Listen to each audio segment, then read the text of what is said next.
¿En qué consisten esas irregularidades? Algo importante es... Tiene que comunicar algo que el ministro de Educación debe explicar. ¿Qué son las violaciones a la ley de compras y contrataciones públicas? ¿Cuáles serían las violaciones? Bueno, se pagaron y nunca se han entregado.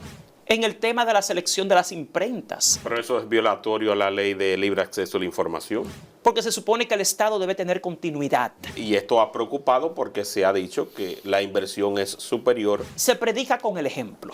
Aquí no hay políticas socioeducativas coherentes ni eficientes. Yo quisiera que Carlos Pimentel, director de compras y contrataciones, le explique a este país. No importa lo que esté pasando en el país, no importa la necesidad, yo llegué a este puesto. Esto es un escándalo.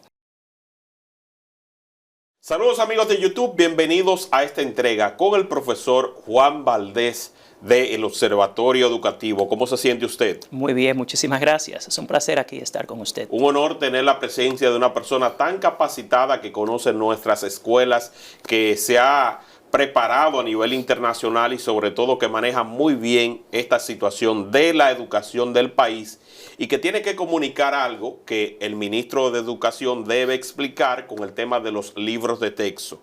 Bienvenido nueva vez. Muy bien, muchísimas gracias. Fíjese, lo que yo tengo que expresarle al país como director del Observatorio Educativo Dominicano es mi preocupación, no solamente con los libros de texto. Estamos hablando de temas como el de los uniformes y el de la calidad en general de la educación pública dominicana. Nuestro país ha pasado más de una década sin libros de texto en las escuelas públicas. A pesar de que acá se hizo una modificación curricular reciente en el año 2012, aquí pasamos hasta 2019, 2020, 2021, sin que los niños tuvieran acceso a materiales, a libros de texto en el nivel primario, por ejemplo, adecuados a ese currículo que nosotros modificamos y actualizamos en el país.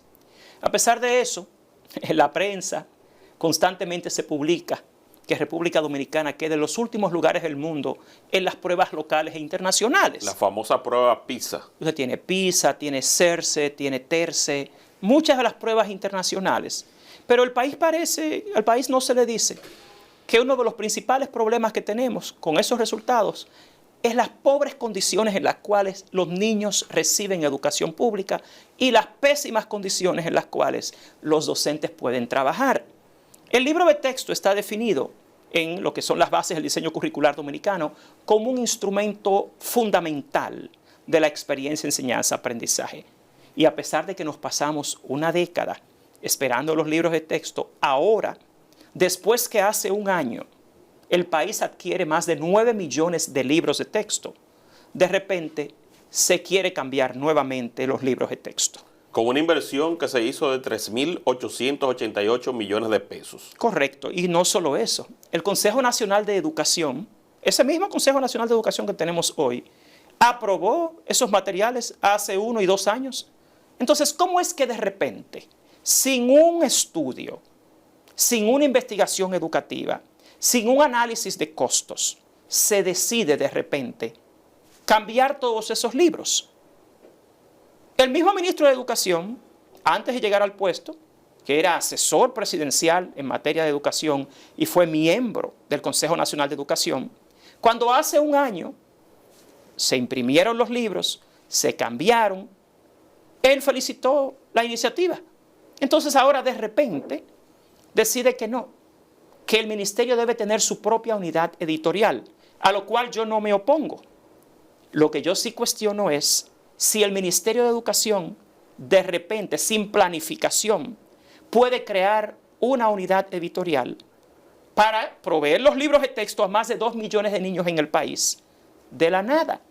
Y aún algo mucho más preocupante, que son las violaciones a la ley de compras y contrataciones públicas. ¿Cuáles serían las violaciones? Bueno, usted no puede simplemente escoger unilateralmente a un grupo de academias y de universidades sin un proceso competitivo para la elaboración de los contenidos de los libros de texto.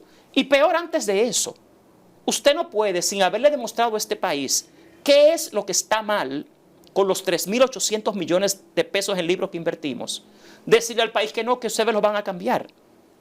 Yo cuestiono al Consejo Nacional de Educación de la República Dominicana, porque es la instancia que primero debió haber cuestionado en base a qué vamos a cambiar los libros de texto. Yo no cuestiono que el Ministerio de Educación tenga la potestad legal para poder elaborar sus propios libros. Lo que yo sí cuestiono es que tenga la capacidad. Si usted revisa el sistema de monitoreo de la administración pública, que mide la calidad de la gestión pública de nuestro país, de sus instituciones, el Ministerio de Educación está entre las peores en calidad de la gestión pública, en eficiencia interna. Sí. Entonces, ¿de dónde de la nada un ministerio que lleva una década quedando muy mal en calidad de gestión pública sale a decir que va a poder crear los nuevos libros de texto con una unidad editorial recientemente creada? Y algo peor, si el año escolar está a meses de iniciar, el próximo año escolar, ¿por qué hacer esto con tanta premura? Que implica miles de millones de pesos. Y para mí, como académico, lo más preocupante es, ¿y quién nos garantiza a nosotros que estos nuevos libros que se van a hacer sí tienen mejor calidad, mayor calidad? Y si el próximo ministro que viene dice que no le gustan esos tampoco, vamos a crear otros. Entonces, aquí hay violaciones a la Ley de Administración Pública en términos de continuidad, porque ya el Consejo Nacional de Educación acá aprobó un grupo de libros. Ya invertimos miles de millones de pesos en estos. De hecho, los libros de secundaria que son digitales, ¿se pagaron y nunca se han entregado? ¿Nunca se entregaron esos libros? No. De hecho, yo pregunto, ¿y si invertimos decenas de miles de millones en equipos digitales para los niños? Entonces, ¿qué va a pasar ahora? Si esos libros digitales están ahí, ¿por qué no se han entregado? Con relación a la ley de compras y contrataciones, también hay irregularidades en el tema de la selección de las imprentas que van a imprimir esos libros. ¿Por qué? ¿En qué consisten esas irregularidades? Algo importante es que se está utilizando una modalidad de excepción a la ley. Lo que se está proponiendo es contratarlos como una excepción a la ley de compras y contrataciones por exclusividad. O sea, que se va a volar por encima de la ley de compras y contrataciones. ¿Por qué? Para elaborar los nuevos libros. Sí, sobre todo en la parte de la impresión también, por lo siguiente. Sería bueno que el Ministerio de Educación haga público el informe justificativo que ha utilizado para justificar que va a utilizar una modalidad de excepción a la ley de compras y contrataciones en la selección de las imprentas que van a hacer este trabajo. Porque lo que ese informe realmente relata es que van a utilizar esa modalidad porque es algo urgente. Porque solamente faltan 5 meses para el inicio del año escolar. ¿Y qué dice el artículo 6 de la ley de compras y contrataciones?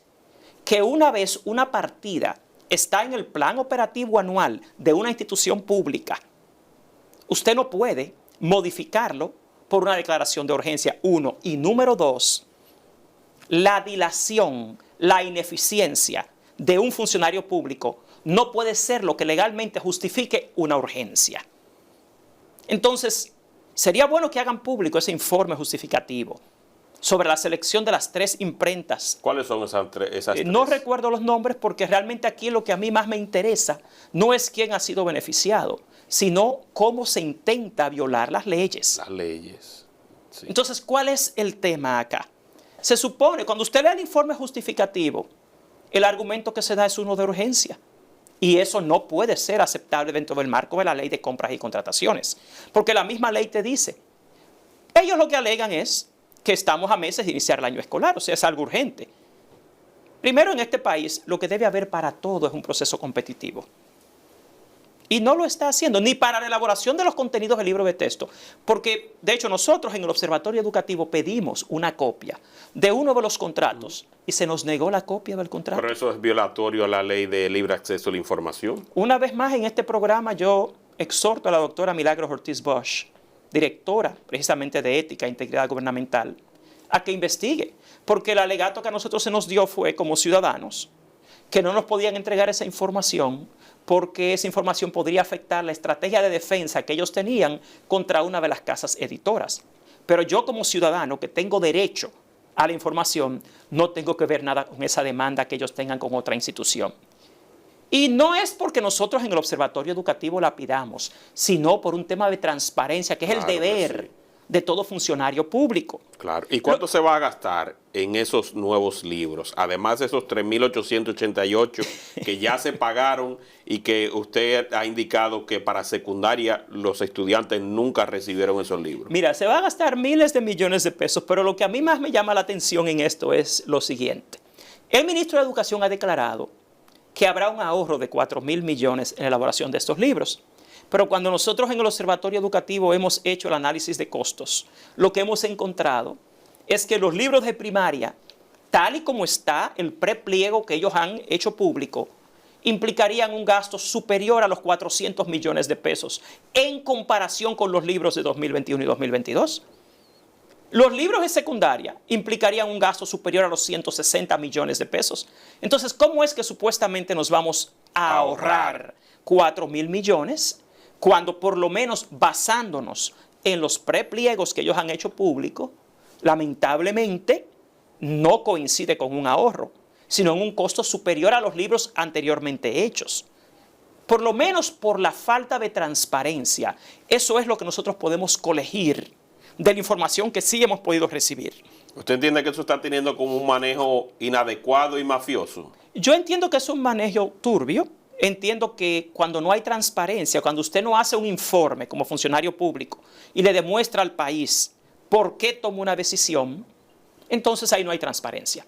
Y eso es un principio de la ética y la integridad gubernamental. A Carlos Pimentel, director de compras y contrataciones, también hago un llamado. ¿Por qué no ha solicitado una licitación? Precisamente para las universidades que van a elaborar los contenidos. ¿Por qué lo que se hizo fue un llamado a expresión de interés y no una licitación, si estamos hablando de la impresión de miles de millones de pesos en libros? Y al ministro y al Consejo Nacional de Educación yo le pregunto, ¿por qué no se ha hecho público un estudio, un informe sobre los problemas que tenían los libros anteriores? Y se busca a los responsables, si es así. Y por lo menos se le dice a este país qué es lo que está pasando. Porque yo insisto, hoy es el ministro de turno que dice vamos a cambiar las reglas del juego. Mañana viene otro y te dice otra cosa. No, eso vamos a dejarlo así. Entonces a ustedes, a nosotros, ciudadanos de la República Dominicana, nosotros somos los que tenemos que velar, porque al fin y al cabo ese es nuestro dinero. Son los fondos de nuestros impuestos. Y la ley nos faculta como ciudadanos también a exigir esa transparencia. En términos ya de calidad, yo insisto como académico, aquí nos hemos pasado una década sin libros en las escuelas públicas. Si ya tenemos ahí millones de libros para empezar dentro de 4 meses el nuevo año escolar, ¿de dónde ha salido esta improvisación? Que es también una violación a la ley de función pública, porque se supone que el Estado debe tener continuidad. El punto es que todo el ave de paso que llega al ministerio no puede venir a inventar con cosas tan serias como el tema de los libros de texto. Es el mismo caso de los uniformes. Sí, pasemos a esa parte, porque también hace pocos días se comunicó las intenciones de tener un nuevo uniforme escolar y esto ha preocupado porque se ha dicho que la inversión es superior a los 2.000 millones de pesos. ¿Cuál es la necesidad en este momento si por otro lado se dice que por falta de aulas se va a tener que alquilar nuevos establecimientos e incluso se habla de escuelas móviles y uno dice, pero ¿cuál es la necesidad de nuevos uniformes si hay otras prioridades a las cuales se le debe prestar atención? Mira, el Instituto de Bienestar Estudiantil, que es el responsable de esto, aunque depende del Ministerio de Educación, hay que estar claro, es el ministro de Educación quien ha hecho este anuncio, tienes demasiado ya problemas en dar los servicios básicos que debe dar en este país. En este país, el desayuno escolar, el almuerzo escolar es una vergüenza. Cuando usted hace cualquier tipo de estudio de nutrición de los niños que van a las escuelas públicas, es muy evidente que nuestros niños con lo que se desayunan es con un pan de agua o con una masita que llaman galleta nutritiva y con un cuarto de leche pasteurizada. Que si usted va a una escuela como voy yo a hacer investigación y a hacer documentales, se da cuenta que a la simple vista esto no es nutritivo. Lo mismo pasa con el almuerzo. Sí. Usted tiene un almuerzo que lo que se paga por él es 45 pesos por ración. O sea, lo que paga el Estado Dominicano, el INAVIE, menos de $1. No, te estamos hablando de 45 pesos dominicanos por un almuerzo y un desayuno escolar que en promedio, según el plan operativo anual del mismo INAVIE, lo que paga por este es 21 pesos. Yo le pregunto a cualquier dominicano, ¿qué calidad de desayuno y qué calidad de almuerzo usted va a tener si lo que gasta es 45 pesos en el desayuno y 21 pesos en el almuerzo y 21 en el desayuno? Entonces, cuando yo veo que usted me quiere gastar 3.600 millones por encima de lo ya presupuestado en uniforme, ¿qué es más importante? ¿Uniformes o alimentación escolar? Además de que se está violando también la Ley General de Presupuesto. ¿Por qué? Porque ya el INAVIE tenía una partida para uniformes en este año.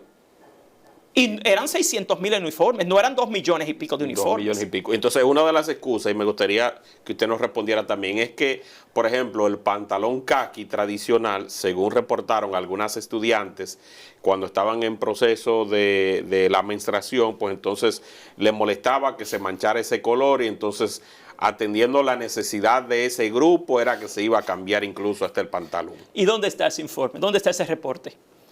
Aquí tenemos en las escuelas públicas niñas, desde primaria hasta secundaria, más de 1 millón. ¿Dónde está el informe? ¿Qué porcentaje de las estudiantes de escuelas públicas ha dicho eso? Yo dirijo un colegio, y un colegio bilingüe internacional, privado. Y el pantalón es caqui, y nadie en mi colegio se ha quejado de esto. Y yo trabajo con las escuelas públicas. O sea, señores, por favor, no se puede manipular cosas tan serias como la menstruación en una niña para querer justificar algo que no tiene ningún sentido. O sea, vamos a estar claros. Aquí la prioridad del bienestar estudiantil no es el uniforme.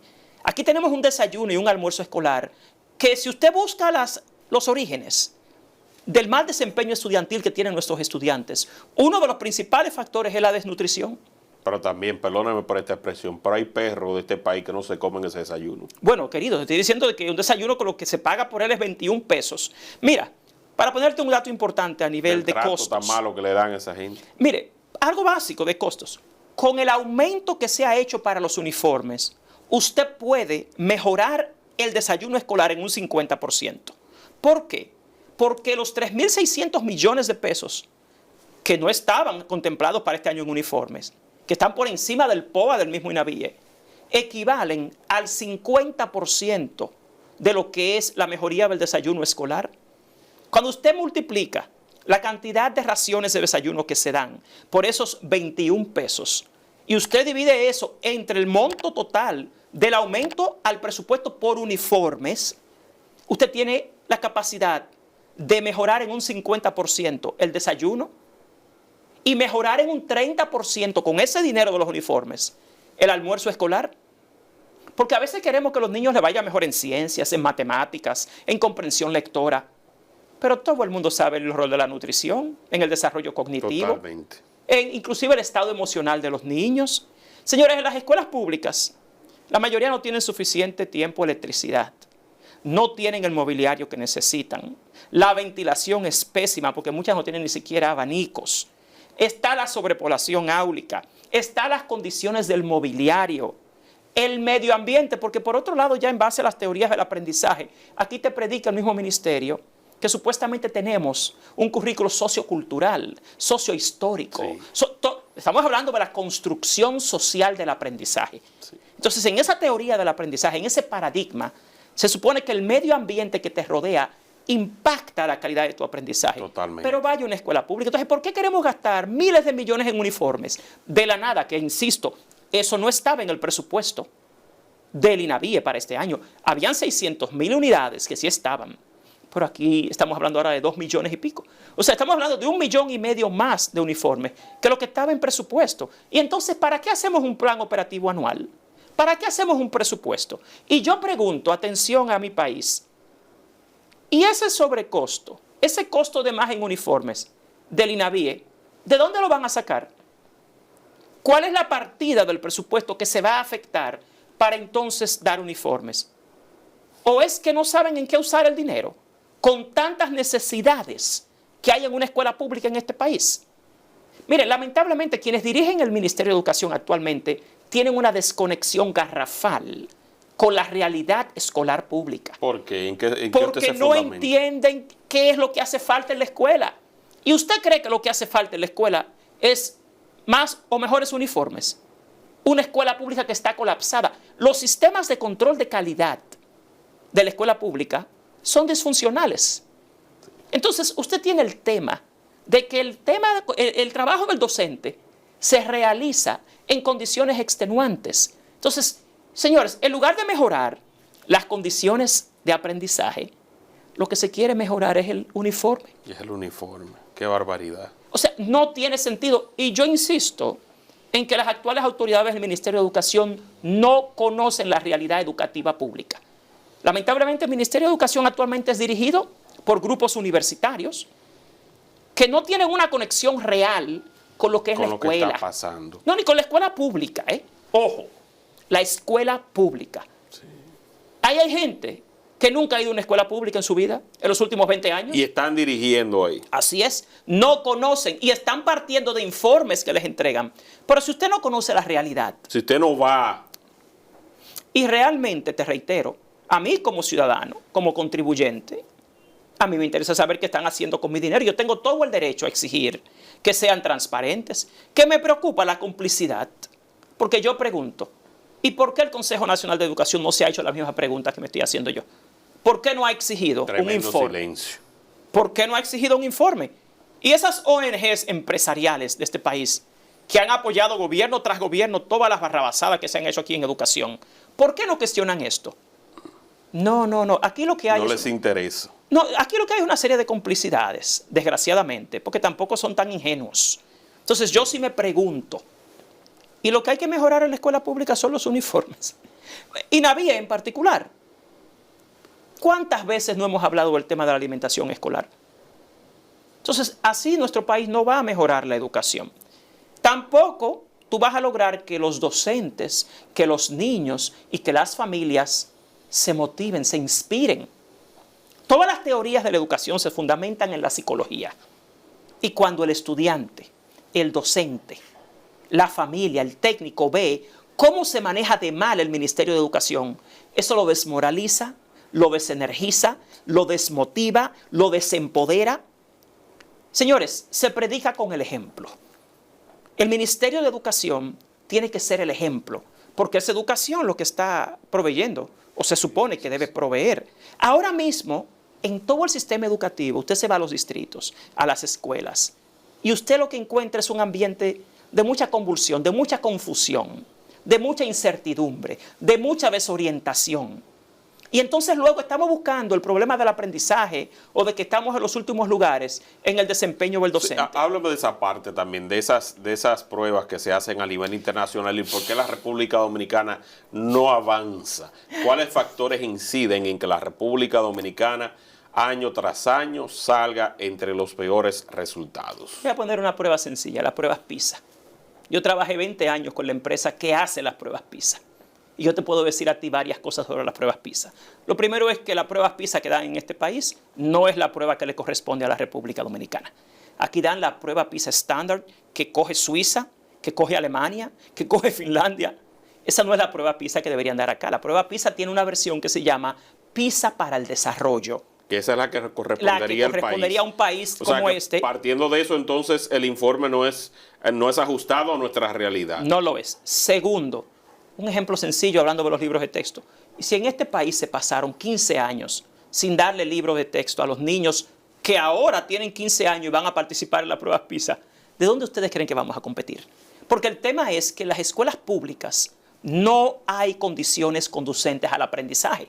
También hay una disonancia enorme entre las expectativas de las autoridades y las teorías del aprendizaje, porque yo insisto en utilizar los mismos términos del Ministerio de Educación en términos del paradigma educativo. Se supone que tenemos un currículo sociohistórico, sociocultural, socioformativo, constructivista. Y esto lo que sostiene realmente no es la transmisión individual de conocimiento, sino la construcción social del conocimiento. ¿Qué requiere esto?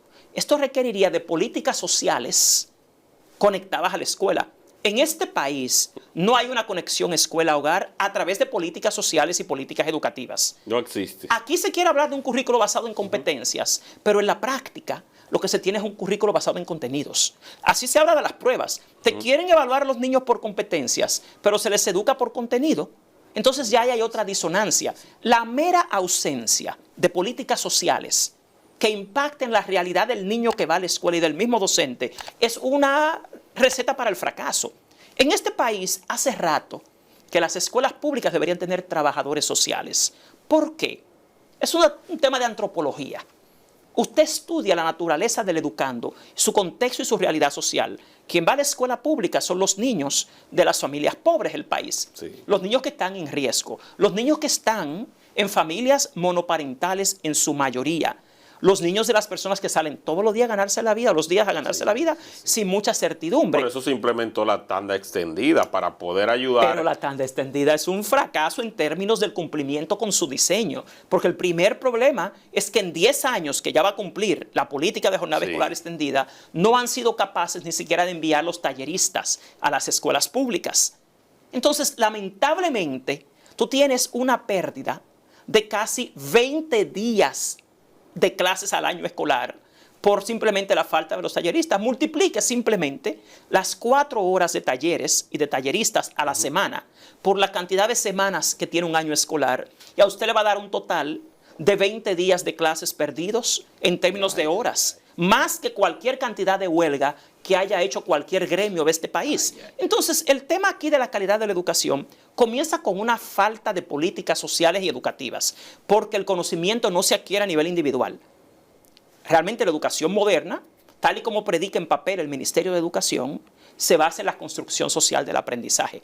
Sí. Entonces, lamentablemente, si no hay políticas que puedan conectar con la realidad del barrio, la realidad de la escuela, usted está partiendo simplemente de la motivación intrínseca del individuo y no todo el mundo la tiene, primero, y segundo, está condicionado por su medio ambiente. El docente también es impactado por esto, porque el docente ve día a día la disonancia entre lo que se le pide hacer y lo que se le da para hacerlo. ¿Con qué recursos? Entonces, eso es una farsa. La educación pública aquí es una farsa. Porque primero se le quiere hacer creer al país que nuestros niños les va mal en las pruebas, o porque no estudian suficiente, o porque la familia no se involucra, o porque no tienen buenos docentes. Ese no es el punto acá. El punto es que aquí no hay una estructura social educativa, aquí no hay políticas socioeducativas coherentes ni eficientes. Tampoco hay controles de calidad. El sistema escolar público se supone que debe tener un sistema de supervisión y control de la calidad, como lo tienen los centros avanzados. Eso tampoco funciona. La educación es una ciencia y la educación funciona dentro de lo que se conoce como el paradigma complejo, ecosistémico e integral. ¿Qué quiere decir esto? Que el fenómeno de la enseñanza-aprendizaje es multifactorial y que deben estar todos los factores alineados y simultáneamente bien para que se produzca una educación de calidad. En este país no están en eso, aquí están en comprar uniformes. Aquí están, lamentablemente, en cambiar libros de un día para otro, gastando miles de millones con escuelas públicas que no tienen de nada. Entonces, así no puede haber calidad educativa. Y a esos padres que están viendo esta entrega, que desean que su hijo se encamine por un futuro mejor y ya conoce esa realidad, no porque usted se la diga, sino porque ellos la están viviendo, observando cómo su hijo va, las tareas que trae, qué hace su hijo en la escuela. ¿Usted entiende entonces que la escuela únicamente están sirviendo para centros de cuidado temporal? Bueno, sí, hasta centros de concentración, guarderías. Los padres tienen que enviar a sus hijos a la escuela, es la única esperanza que tienen. El tema de que los niños estén por 8 horas en la escuela libera mucho a los padres y le da la oportunidad de ganarse la vida y de traer ciertas garantías a su hogar. Pero yo estoy seguro que los padres quieren algo más. Los padres quieren que sus hijos tengan una buena educación. Sí. Aquí, yo lo he dicho públicamente, aquí no hay garantía del derecho a la educación. Porque la garantía del derecho a la educación no es simplemente mantener a un muchacho 8 horas en un centro educativo. Totalmente. Es realmente garantizar que tenga una educación de calidad. Yo exhorto a todo el pueblo dominicano a que lea los artículos 58 y 59 de la Ley General de Educación, que te habla de 13 factores asociados a la calidad de la educación. El tema de la incongruencia, la inconsistencia y el incumplimiento de las labores administrativas en términos de las políticas de continuidad del Estado y de cumplimiento con los compromisos asumidos tiene un peso enorme en la calidad de la educación. Y si cada ministro que llega aquí improvisa, le voy a poner algo sencillo. La gestión de Roberto Fulcar elaboró un plan operativo, un plan estratégico para los próximos 4 años. Vaya a ver ahora si lo que se está ejecutando es lo que el anterior ministro planificó. Se tiró a la basura. Todo eso se cambia y el nuevo ministro dice, no, yo pienso que lo mejor es esto. Y entonces, lamentablemente, se rodea de una serie de instituciones que son las mismas que te están vendiendo el servicio de conformación docente, el servicio de asesoría. Aquí hay un serio problema con el tema educativo. Cuando usted busca quiénes son los asesores presidenciales en educación, son grupos empresariales. Y son los mismos grupos que venden servicio al Ministerio de Educación. Ese mismo círculo. Es el mismo círculo que tiene se aquí. Beneficia de ese 4%. Los mismos que cuestionan la formación docente son los que la venden. Entonces, ¿cómo es la cosa? ¿Hacia dónde vamos a llegar en educación? Nosotros, a los padres, a las familias, esto es un tema social, señores. Esto es un tema hasta de carácter político, porque es una política educativa. Totalmente. Lo que hace falta acá. Pero la ciudadanía tiene ya que empoderarse. Y no es dejárselo a los grupos empresariales, a esas ONGs, que usted la oye hablando de que en favor de la educación, pero a la vez son vendedores de servicio al ministerio, que no se van a enfrentar a ningún gobierno ni a ningún ministro, porque ellos viven de eso, viven del mismo Ministerio de Educación. Aquí es la sociedad civil la que tiene que empezar a exigir una educación de calidad. Y eso no está en el profesor, ni en el director de la escuela, ni en el técnico. Es que no hay un macro, señores. Miren, yo dirijo un centro internacional, yo soy acreditador internacional de centros educativos. Y yo evalúo si un centro cumple o no con las características de una escuela de verdad. Y yo le puedo decir que en general aquí el 99% de las escuelas no cumplen. En términos de infraestructura, en términos de equipamiento, en términos de procesos, de control de calidad, de garantías de servicios básicos, no te cumplen. Aquí lo que hay que enfocar, toda la atención para empezar, es en que por lo menos las escuelas tengan los servicios básicos garantizados. Es en que por lo menos los niños tengan acceso a una alimentación adecuada. Es que por lo menos los niños tengan acceso a una buena biblioteca. Todo eso es la infraestructura, todo eso es la infraestructura escolar. Porque el mismo diseño curricular te dice que para que haya calidad educativa tiene que estar todo eso que tú has mencionado garantizado. Pero no, aquí nos estamos enfocando en otra cosa. ¿Y cómo tú a los mismos profesores, por ejemplo, tú de una gestión para otra le cambias los libros? Sí. Es una improvisación constante. Usted se pregunta, desde el punto de vista de los docentes, ¿y por qué no mejora la cosa en términos de la calidad de la instrucción?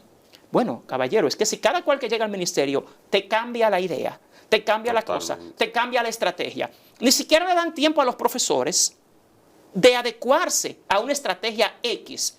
Cuando viene otro y te lo cambia todo, es una improvisación constante. Y ese acompañamiento también al que usted hace referencia internacional. Recuerden que en pandemia se adquirieron unas tabletas y solamente por el asesoramiento hubo que buscarle al PNUD una cantidad importante solamente por el asesoramiento, bueno, querido, de que se compraran esas yo quisiera tabletas. Que Carlos Pimentel, director de compras y contrataciones, le explique a este país qué es lo que ha hecho, porque se le ha denunciado mucho. Aquí recientemente UNICEF recibe un contrato de 560 y pico de millones de pesos a finales para hacer un programa en educación primaria, sin ser una institución especializada en educación primaria, sin tener en el país un personal especializado en esto, sin hacer una licitación. El PNUD tiene decenas de miles de millones en contratos, ha tenido en educación, en otras áreas, subcontratando funciones que deben ser del Estado.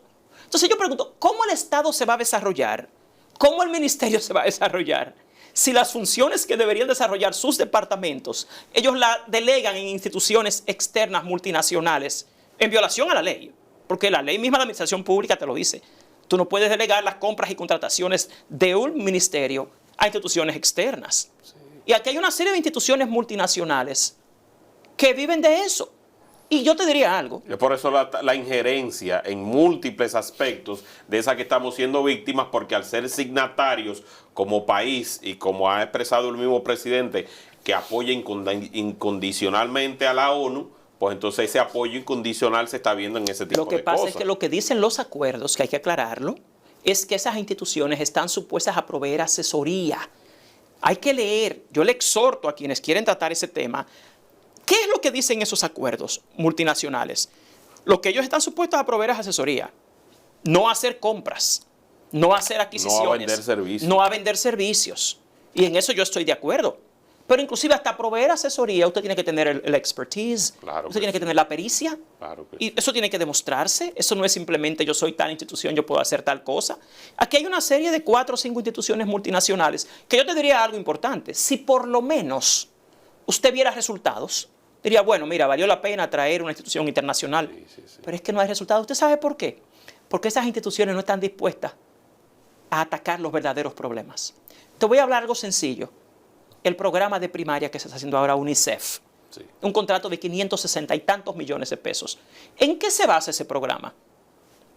En proveer fascículos, que son una especie de cuadernillos. Por eso deberían ser los libros de texto del Estado, no tienen que ser ellos. Claro. Uno. Número 2, en proveer instrucción en temas didácticos. Sí. Enseñar a los maestros a hacer secuencias didácticas. Pero escúcheme un momentito. Si usted parte de que el problema del aprendizaje de la lectoescritura y la alfabetización en primaria es un tema de naturaleza didáctica, usted está ignorando toda la realidad que rodea al estudiante. Y está inclusive contradiciendo los principios del nuevo currículo, que no se basan en el instruccionismo, sino en la construcción social del aprendizaje.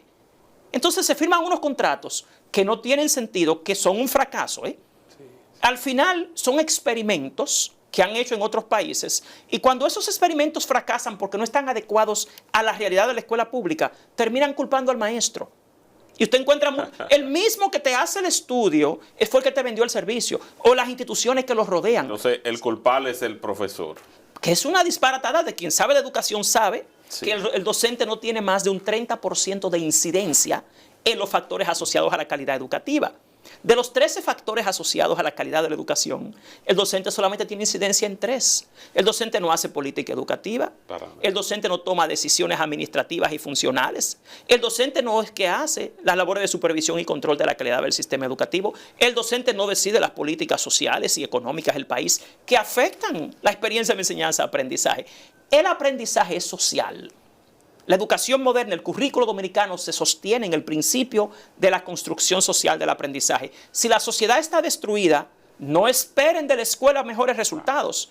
Por eso tiene que haber una conexión escuela-hogar y tienen que haber políticas socioeducativas. Señores, yo insisto, a ver si el presidente de la República me escucha. Ojalá. Hace falta que en este país la escuela pública tenga trabajadores sociales.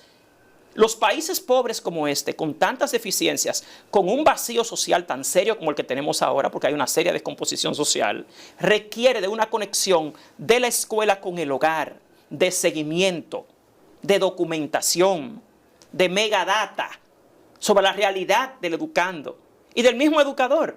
Esa es la educación moderna. Entonces, en lugar de estar haciendo este tipo de cosas que son programas de remediación por diseño en educación moderna, Sí. en lo que estamos enfocados es de un día para otro en cambiar los libros, en cambiar uniformes. Óyeme, en Y cosas en seguir construyendo. que si fuera eso, porque también ha violado el tema. El presidente en 2021 emitió una ley para la terminación de todas las escuelas Sí, que recuerdo. estaban sin terminar. ¿Qué se le ocurrió? Ahora no vamos a hacer aulas móviles. Digo, pero un momentico, espérese.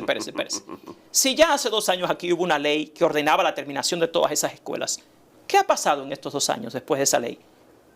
Es improvisación tras improvisación. ¿Y el transporte escolar? ¿Cómo usted lo ve? El servicio del transporte Siempre escolar. es algo maravilloso. O sea, el tema de que los niños puedan tener transporte escolar es una de las garantías que deben tener, sobre todo en el interior. Yo que trabajo en los pueblos, a veces veía a los niños en las autopistas. Eso es una excelente decisión. Lo que hay es que mantenerlo.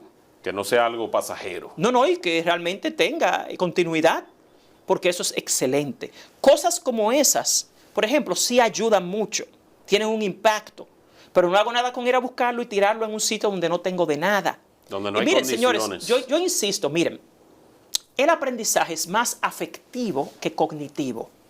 El estado de ánimo que tiene el educando y el educador es muy importante. Sí. Y si una persona va todos los días a un lugar que lamentablemente es lúgubre, con deficiencia de lo más básico, no podemos esperar mejores aprendizajes. Aquí hay que empezar por organizar la casa. Organizar el Ministerio de Educación, que es uno de los ministerios peor administrados de este país. Lo más paradójico. Y que más recursos maneja. Ahí voy a la paradoja. El ministerio del que más espera este país y uno de los que más recursos maneja es el peor administrado. No lo dice Juan Valdés. lo dice el Sistema de Monitoreo de la Administración Pública de la República Dominicana, el SISMAP.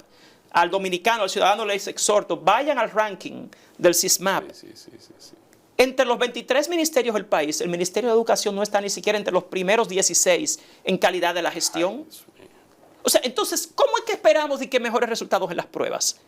Para mí, yo siempre he dicho que esos son delirios, que es como gente delirante que te dice, tenemos que mejorar la educación, y entonces creen que eso se hace simplemente dando más talleres y formación a los docentes, que es una contradicción a las mismas teorías que sustentan el currículo dominicano actualmente, que se supone que es constructivista, que no es instruccionista. Con eso te quiero decir es que realmente lo que la teoría moderna del aprendizaje sostiene es que el aprendizaje no se da a través de la instrucción del maestro, lo que el maestro le inyecta al niño, no, es social. Es su entorno. Su entorno y las situaciones de aprendizaje que se pueden crear. Entonces, es por descubrimiento, no es por inyección que se aprende. Y para que haya ese descubrimiento tienen que haber condiciones conducentes a este. Y eso no se provoca en la escuela pública. Entonces hay muchas disonancias. ¿Y usted estaría dispuesto a ofrecer su servicio si en un momento dado el Estado lo requiriera? Yo tengo 15 años trabajando para el Estado con el Ministerio de Educación, con el INAFOCAN. Pero una dirección de mando así. Yo trabajo en las escuelas. Mi pasión es la escuela, son los niños, la educación son los docentes. Sí. Aquí lo que tenemos que lograr, aquí la cuestión no puede ser de un individuo. Una voluntad tiene que ser de un sistema y de una voluntad política, un sistema funcional. Aquí lo desgraciado es que llega un individuo al Ministerio de Educación y se decide el destino de millones de niños y te lo altera y te lo afecta simplemente porque es el funcionario de turno. Por algo personal. Es lo que yo digo, que cada ministro llega con su agenda personal debajo del brazo. Que es una violación a la ley de función pública. No importa lo que esté pasando en el país, no importa la necesidad. Yo llegué a este puesto y aquí está mi agenda. Y todo lo demás que se haya hecho, a mí no me importa. Pero caballero, el simple hecho de los libros de texto, o sea, esto es un escándalo. Usted no puede tener 3.800 millones de pesos en libros comprados hace un año y ahora decir que todo eso se va a votar porque eso está mal hecho sin ni siquiera haber dado un informe al pueblo dominicano, porque ese dinero es del pueblo dominicano. Ese dinero no es el ministro de Educación. Ese dinero es mío como ciudadano, como contribuyente. Usted no me puede decir a mí que usted va a cambiar todos los libros y usted no me va a entregar a mí un informe, un estudio. Y la gente lo acepta como nada. Y después nos preguntamos por qué somos un país pobre. Porque es que aquí el dinero público se juega con él. Sobre todo, lamentablemente, en este momento en educación. Yo exijo un informe, yo exijo un reporte como ciudadano, como maestro, como académico de este país. Yo exijo. ¿Dónde está el informe que demuestra que todos esos libros son malos? Y que lo que se van a hacer son mejores ahora. Otra cosa, ¿qué garantías hay? Sí. Vamos a inventar ahora. Para en septiembre... No, eso hay que revisar. ¿Dará el tiempo para que eso se pueda imprimir? Yo no creo. Bueno, es que todo depende de la calidad. Por ejemplo, con la licitación con las imprentas, ¿qué fue lo que se hizo? Un llamado a expresión de interés. Cuando algunos quizás se preguntaban, ok, ¿cuál es el tipo de papel? ¿Cuál es la cantidad de páginas? ¿Cuánto contenido? Nada de eso se explicó. Aquí se está partiendo simplemente de que las más grandes pueden hacerlo, pero aquí no es simplemente hacerlo, es hacerlo bien. Claro que sí. Entonces, que tenga calidad. Sobre todo para nosotros, los ciudadanos. El simple hecho de haber elaborado un informe justificativo en el tema de las imprentas para la impresión de los libros, que se basa en que es urgente hacerlo porque estamos a 5 meses, es una violación a la ley de compras y contrataciones. Porque usted no puede utilizar la ineficiencia de un funcionario que no hizo hace un año lo que tenía que hacer para justificar una adquisición por excepción a la ley de compras y contrataciones. A Carlos Pimentel, director de compras y contrataciones, que intervenga ahí. Totalmente. A la doctora Milagros Ortiz Bosch, porque eso es un tema también ético. ¿Por qué a este país no se le demostró un informe? ¿Dónde está el estudio que demuestra que todos esos libros no sirven? Lo mismo de los uniformes. O sea, que un grupo de niñas le dijo que no le gustaba el color. Pero, señores, todos los colegios privados tenemos ese tipo de uniformes y no tenemos esas quejas. Pero además también, el uniforme clásico, que cualquiera puede acceder a él, es un pantalón caqui y una camisa azul. Y el logo, se le coloca el logo del colegio allí, se le coloca con un sello y punto. Pero querido, que tiene que haber por ahí miles de pantalones y de camisas que la gente la puede facilitar, del que ya pasó por una escuela pública, que es un uniforme en condición, que alguien lo puede recibir. Tú me dices a mí que aquí estamos hablando de 3.000 y pico de millones de pesos por un tema estético, que me gusta más un color que otro porque no se me nota. Señores, en un país pobre, con una educación en el suelo, con un Ministerio de sí, Educación sí. en su peor momento. Esto no puede aceptarlo el pueblo dominicano, porque es que es un tema de que la educación dominicana lleva décadas retrasada, atrasada. Quieren mejor educación, pero donde debe empezar la calidad educativa es en la calidad de la gestión de quienes la dirigen. Y eso no es lo que tenemos en este país. Lo que tenemos es mera improvisación. Sectores, grupos que deciden el destino de millones de niños sin tener ni siquiera el dominio de la realidad escolar pública. Porque no se meten a las escuelas públicas a ver algo, a ver lo que pasa en realidad. Eso es lo penoso. Los docentes de este país no vamos a tolerar eso. Después no esperen que los docentes se involucren en esto. Porque es que han desmoralizado al docente. Mire qué pasa con el docente. Yo que tengo 15 años formando docentes de escuelas públicas. Los han desmoralizado, los han desempoderado, los han desenergizado, los han desmotivado. Porque lo que usted decía anteriormente, cada ministro que llega viene con una receta nueva. Y ya los docentes no le prestan mucha atención porque dicen, ¿con qué vendrá este ahora? Entonces no hay moral para exigirle a los docentes mejor desempeño. Y las familias pobres de este país se merecen una educación distinta, porque están condenando el país a la pobreza eterna. Sin educación no habrá un mejor país, no hay una mejor vida, no van a ser felices. No hay desarrollo. No. Pero a la mayoría no les importa, porque ellos dicen voy a durar en el poder 4 o 8 años, conseguir mi objetivo económico, mi dinero lo llevo a paraísos fiscales donde no me importa si el país se quebró, yo voy a tener como quiera mi dinero garantizado, así me vaya para Pekín, mi fortuna es intocable, y ese es el concepto que predomina en quienes están dirigiendo los destinos de esta nación. Mira, desde el Observatorio Educativo nosotros vamos a continuar dando seguimiento. Nosotros ya tenemos mucha información documentada, y si alguien quiere acceso a ella, la podemos presentar. Aquí no podemos continuar con la educación de esa manera.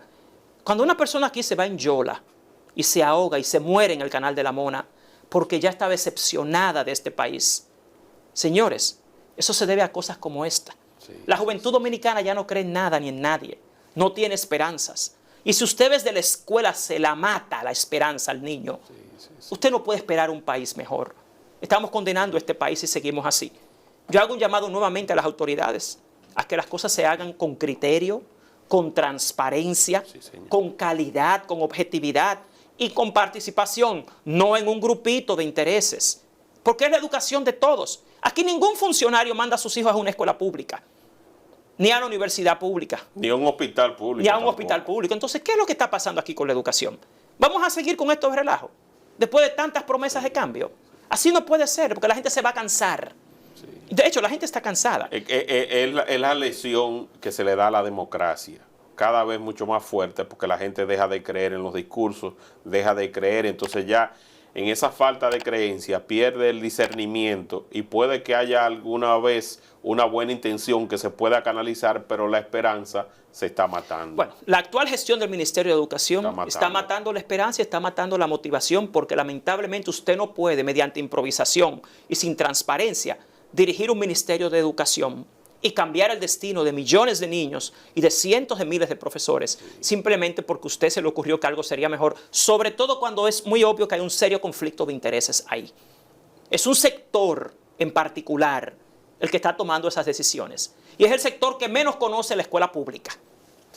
No podemos en una visión andragógica dirigir un mundo pedagógico. Ojo. Entonces, lamentablemente, aquí tenemos como ciudadanos, yo insisto, los docentes del país, los gremios, el ciudadano común, aquí tenemos que involucrarnos más en el tema educativo, porque luchamos tanto por el 4% y 10 años después de su logro no hemos avanzado.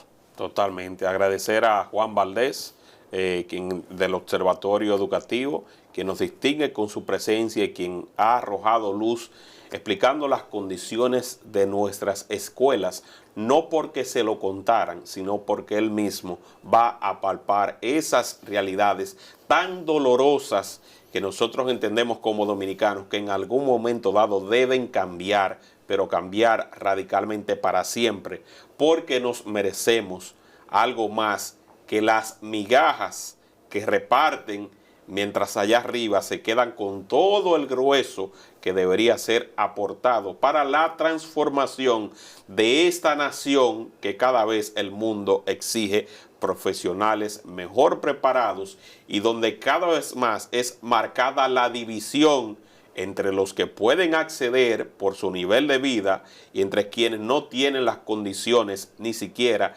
iniciales para que se les permita tener una vida digna. Estoy casi llorando, me va a excusar, pero luego de escuchar todo eso que usted acaba de expresar, a uno siente un dolor profundo. Y ese dolor nosotros tenemos que transformarlo en una lucha social que vaya acorde con el interés genuino de cada dominicano que entienda que el país debe encaminarse por un futuro mucho mejor. Así que agradezco de corazón su valentía, su postura y sobre todo su firmeza expresando esta situación. Así que compartan este contenido y nos reencontramos en una próxima ocasión. Bye bye.